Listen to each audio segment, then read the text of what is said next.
इसरो ने कर दिखाया है, चांद पर भारत का झंडा लहराया है। चंद्रयान-3 की लैंडिंग कराकर भारत का सिर गर्व से ऊंचा उठाया है। क्या वाकई यान में जुड़ा होता है सोना? स्वर्ण जड़ित लैंडर विक्रम ने जब चांद को चूमा, क्या कहा पीएम मोदी ने? और सभी भारतवासियों, चंद्रयान-3 सफलतापूर्वक चांद की सतह पर लैंड कर चुका है।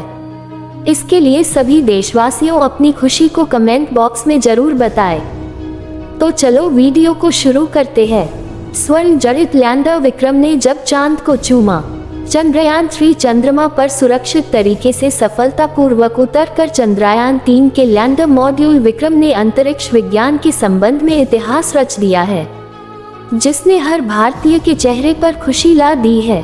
सोने से जड़े चंद्रयान-3 के लैंडर मॉड्यूल विक्रम ने बुधवार 23 अगस्त की शाम 6 बजे के आसपास चंद्रमा की सतह पर सुरक्षित और सॉफ्ट लैंडिंग कर इतिहास रच दिया और भारत का नाम दुनिया भर में रोशन कर दिया। लैंडर विक्रम ने जब चांद की सतह को चूमा तो भारतीय अंतरिक्ष एजेंसी इसरो में मौजूद वैज्ञानिकों समेत देश भर में खुशी और उत्साह की लहर दौड़ गई। इस लैंडिंग को ब्रिक्स शिखर सम्मेलन के लिए दक्षिण अफ्रीका पहुंचे प्रधानमंत्री नरेंद्र मोदी ने भी वर्चुअल माध्यम से इसरो केंद्र से जुड़कर लाइव देखा। पीएम मोदी ने मिशन की जमकर तारीफ की और चंद्रयान-3 की टीम और वैज्ञानिकों को बधाई दी। ये सफलता हासिल करने वाला भारत पहला देश, चंद्रमा के दक्षिणी ध्रुव पर चंद्रयान-3 की सॉफ्ट लैंडिंग के साथ ही भारत यह उपलब्धि हासिल करने वाला दुनिया का पहला देश बन गया है। वहीं चंद्र सतह पर सॉफ्ट लैंडिंग करने के मामले में भारत दुनिया का चौथा देश बन गया है। इससे पहले अमेरिका, पूर्ववर्ती सोवियत संघ और चीन अपने अंतरिक्ष यानों की चंद्र सतह पर सॉफ्ट लैंडिंग करा चुके हैं। चंद्रयान-3 के लैंडर मॉड्यूल LM की सॉफ्ट लैंडिंग इसरो की ओर से निर्धारित किए गए समय 23 अगस्त की शाम 6:04 पर ही हुई है।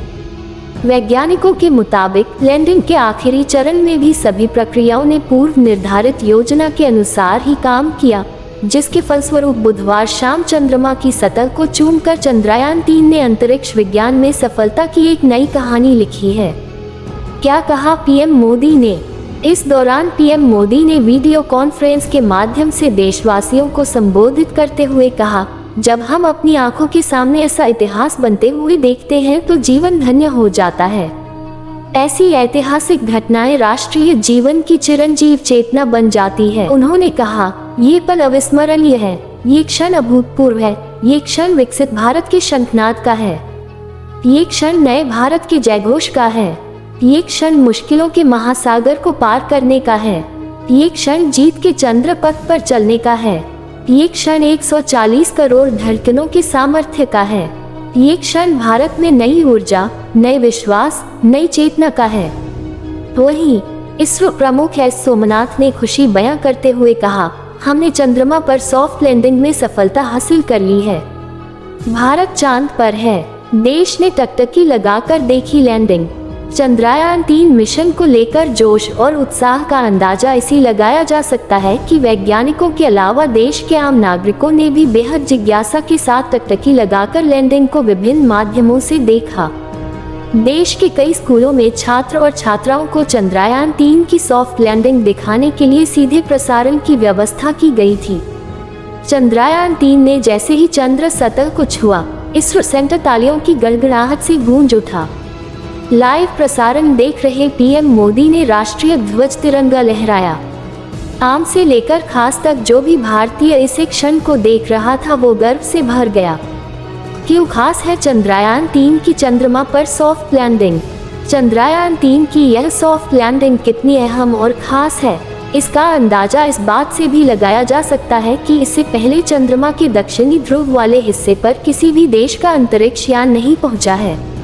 हाल में रूसी चंद्र मिशन लूना -25 ने इस क्षेत्र में पहुंचने की कोशिश की। रूस ने भारत के चंद्रयान-3 के लॉन्च होने के बाद अपना यान लॉन्च किया था और उसे पहले लैंड कराने का प्लान बनाया था, लेकिन 20 अगस्त को रूसी अंतरिक्ष एजेंसी रोसकोस्मोस ने ये कहते हुए दुनिया को चौंकाया कि उसका मिशन चंद्रमा की सतह से टकराकर हादसे का शिकार हो गया है। इस प्रकार रूसी चंद्र मिशन फेल हो गया। रूसी घटनाक्रम को देखते हुए कई लोगों में चंद्रयान-3 को लेकर आशंकाएं गहराने लगी थी, लेकिन इसरो के वैज्ञानिकों ने आश्वस्त किया कि सभी सिस्टम ठीक से काम कर रहे हैं और सफल लैंडिंग की पूरी उम्मीद है। इसरो ने पहले ही बता दिया था कि इस बार चंद्र मिशन को विफलता आधारित मॉडल पर डिजाइन किया गया है, यानी पिछले चंद्रयान-2 मिशन के दौरान जो समस्याएं सामने आई थी वैसी इसके साथ न हो, उसकी पूरी तैयारी की गई। हर उस पहलू पर काम किया गया जहां जरा भी चूक की गुंजाइश थी। लैंडिंग से एक दिन पहले भी इसरो ने भरोसा जता दिया था कि इस बार मिशन के सफल होने की पूरी उम्मीद है, और वैसा ही हुआ। इस तरह अहम चरण से गुजरकर हुई चंद्रयान-3 की सॉफ्ट लैंडिंग। इसरो के वैज्ञानिकों के हवाले से बताया कि लैंडिंग के लिए करीब 30 किलोमीटर की ऊंचाई पर लैंडर विक्रम ने पावर ब्रेकिंग फेज में प्रवेश किया। इस फेज में यान की स्पीड कम करनी होती है। धीरे धीरे स्पीड कम करते हुए चंद्रमा की सतह तक पहुंचने के लिए इसने अपने 4 थ्रस्टर इंजन की रेट्रो फायरिंग करके उनका इस्तेमाल करना शुरू कर दिया। ऐसा इसलिए किया गया ताकि चंद्रमा के गुरुत्वाकर्षण के प्रभाव की वजह से लैंडर क्रैश न हो जाए। अधिकारियों के मुताबिक 6.8 किलोमीटर की ऊंचाई पर पहुंचने पर सिर्फ 2 इंजन का इस्तेमाल किया गया और बाकी 2 बंद कर दिए गए।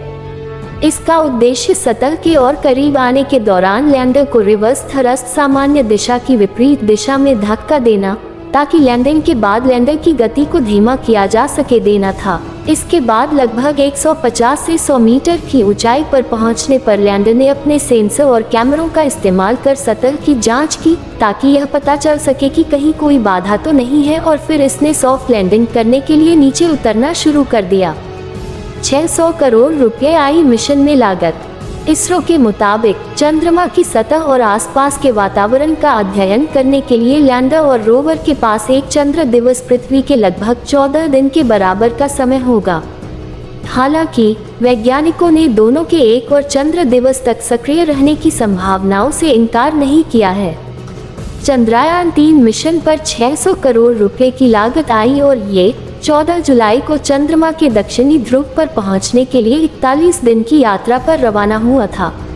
इसे launch vehicle mark 3 LVM-3 rocket के जरिए लॉन्च किया गया था। ऐसे पूरा हुआ चांद का सफर। आंध्र प्रदेश के श्रीहरिकोटा से चंद्रमा के दक्षिणी ध्रुव की सतह तक पहुंचने में चंद्रयान-3 कई अहम चरणों से गुजरा है। 14 जुलाई को लॉन्च होने के बाद इसने इसके लिए निर्धारित कक्षा में यात्रा शुरू की। अगले दिन यानी 15 जुलाई को कक्षा बढ़ाने की प्रक्रिया पूरी की गई, जिससे यान 41,762 किलोमीटर x 173 किलोमीटर कक्षा में पहुंचा। 17 जुलाई को इसे दूसरी कक्षा 41,603 किलोमीटर x 226 किलोमीटर में प्रवेश कराया गया। 22 जुलाई को चंद्रयान-3 ने अन्य कक्षा में प्रवेश किया। 25 जुलाई को फिर से इसने एक कक्षा से अन्य कक्षा 71,351 किलोमीटर x 233 किलोमीटर में प्रवेश करने की प्रक्रिया पूरी की। 1 अगस्त का दिन काफी अहम था, क्योंकि इस दिन चंद्रयान-3 को ट्रांसलूनर इंजेक्शन, एक तरह का तेज धक्का की प्रक्रिया पूरी की गई। अंतरिक्ष यान को ट्रांसलूनर कक्षा में स्थापित कर दिया गया। इसी के साथ ये 288 किलोमीटर x 3,69,328 किलोमीटर की कक्षा में पहुंच गया। 5 अगस्त को एक और अहम सफलता हाथ लगी, जब चंद्रयान-3 की लूनर ऑर्बिट इंसर्शन चंद्रमा की कक्षा में पहुंचने की प्रक्रिया को पूरा किया गया। इसी के साथ यह 164 किलोमीटर x 18,074 किलोमीटर की कक्षा में प्रवेश कर गया। 17 अगस्त को लैंडर मॉड्यूल को प्रोपल्शन मॉड्यूल से अलग किया गया। 19 अगस्त को इसरो ने कक्षा घटाने के लिए लैंडर मॉड्यूल की डी-बूस्टिंग की। 20 अगस्त को एक और डी-बूस्टिंग की प्रक्रिया पूरी की गई। इससे lander module 25 kilometre x 134 kilometre की कक्षा में प्रवेश कर गया। 21 अगस्त को चंद्रयान-2 ऑर्बिटर से चंद्रयान-3 का संपर्क स्थापित हुआ। चंद्रयान-2 ऑर्बिटर ने चंद्रयान-3 लैंडर मॉड्यूल का वेलकम बडी स्वागत दोस्त कहकर स्वागत किया। दोनों के बीच 2 तरफा संचार कायम हुआ। इसरो टेलीमेट्री, ट्रैकिंग और कमांड नेटवर्क ISTRC स्थित मिशन ऑपरेशंस कॉम्प्लेक्स MOX को अब लैंडर मॉड्यूल से संपर्क के और तरीके मिले। 22 अगस्त को इसरो ने चंद्रयान 3 के lander position detection camera LPDC से करीब 70 किलोमीटर की ऊंचाई से ली गई चंद्रमा की तस्वीरें जारी की। 23 अगस्त की शाम 6:04 पर चंद्रमा के दक्षिणी ध्रुव पर चंद्रयान 3 के लैंडर मॉड्यूल विक्रम की सॉफ्ट लैंडिंग सफलतापूर्वक पूरी हुई। क्या वाकई यान में जुड़ा होता है सोना? अंतरिक्ष यानों पर सोने जैसा जो आवरण दिखाई देता है वो दरअसल मल्टी लेयर इंसुलेटर MLI होता है, जो बाहर से सुनहरा होता है। पॉलीमाइड या पॉलिएस्टर नामक प्लास्टिक का इस्तेमाल कर इसे बनाया जाता है।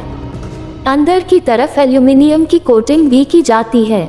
मल्टी लेयर इंसुलेटर बेहद हल्का होता है। अंतरिक्ष यान के उन उपकरणों पर इसे चढ़ाया जाता है जिनकी रेडिएशन या सूरज की रोशनी से खराब होने की आशंका होती है।